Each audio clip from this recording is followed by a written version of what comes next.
गोंधू बाबाचं करायचं काय? किशोर जाधव शिवणीकरांचं करायचं काय? अखिल भारतीय भ्रष्टाचार निर्मूलन संघर्ष समितीचा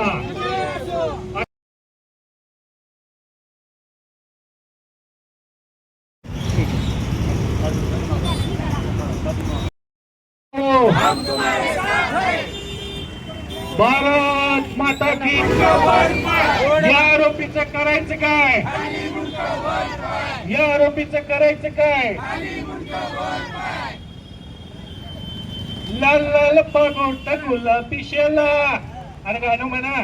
लाल लाल पगोट गुलाबी शेला भोंदू बाबा मेला त्याच्या मातीला चला.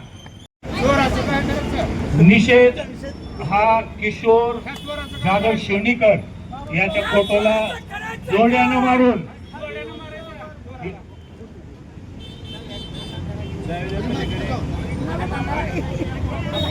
इकडे इकडे निषेध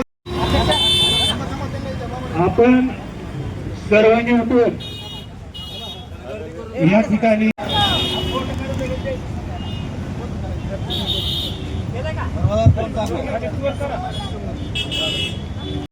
भारतीय भ्रष्टाचार निर्मूलन संघर्ष समितीचा स्वातंत्र्य सैनिक रणजित पाटील संघर्ष.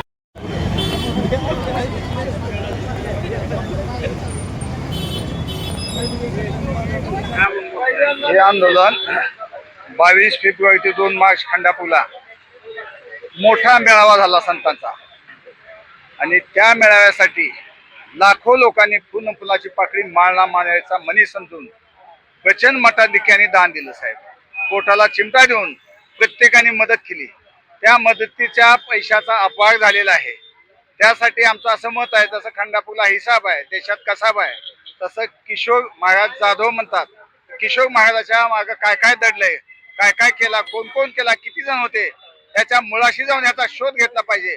म्हणून आम्ही आज ग्रामस्थासहित किशोर महाराजाला अटक व्हावी, त्याची चौकशी व्हावी, केलेल्या भ्रष्टाचाराचं काय किती जमा झाले, किती घेतले, किती वापरले, त्याचा शोध घेण्यात यावा म्हणून आज आम्ही धर्मध्वजाचं आंदोलन केलेलं आहे. भ्रष्टाचार निर्मूलन संघर्ष समिती व ब्रिक्स ह्युमन राईट मिशनच्या वतीने आज गांधी चौक लातूर येथे धरणे आंदोलन करण्यात येत आहे. तर आंदोलनाचा विषय आहे की खंडापूर येथे पादुका दर्शन सोहळा व हरिनाम सप्ताह सोहळा काही दिवसापूर्वी संपन्न झालेला आहे. तो सोहळा झाल्यानंतर जो श्रद्धेपोटी जमा झालेला लाखो करोडो रुपयांचा निधी आहे, त्या निधीचा हिशोब दिलेला नाहीये आजपर्यंत. त्यामुळं आज आम्ही इथं लातूर येथे संघटनेच्या वतीने धरणे आंदोलन करत आहोत. हा काय विषय आहे सर? 50 करोड रुपयाचा हा टोटल संतांच्या पादुकाचा घोटाळा आहे असं समोर येत आहे. नेमकं आता आंदोलन कोणत्या स्वरूपात आहे? उत्सव संतांचा कुंभमेळा वारकऱ्यांचा हा सोहळा खंडापूरला संपन्न झाला. आम्ही कमीत कमीचा आकडा काढलेला आहे. तो आकडा निघाला 26 कोटी 17 लाख. हा आकडा यापेक्षा आम्ही आकडे कमी कमी काढलेले आहेत. यापेक्षा किमान 50 कोटी रुपयाचा घोटाळा किशोर शिवणीकर या व्यक्तीने केलेला आहे. आणि आमचं असं म्हणणं आहे की हा एकट्या व्यक्ती दोषी नाही, याच्यामध्ये बरेचसे माणसं दोषी आहेत.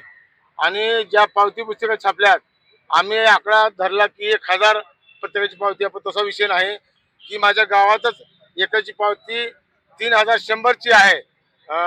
संतोष जाधव एक पावती, मारुती गोपीनाथ गौतम यांची 5000ची पावती आहे. म्हणजे हा किमान व्यवहार 50 कोटी रुपयाच्या पुढे आहे. आणि म्हणून आज आम्ही गांधी चौकामध्ये धरणे आंदोलन करत आहोत.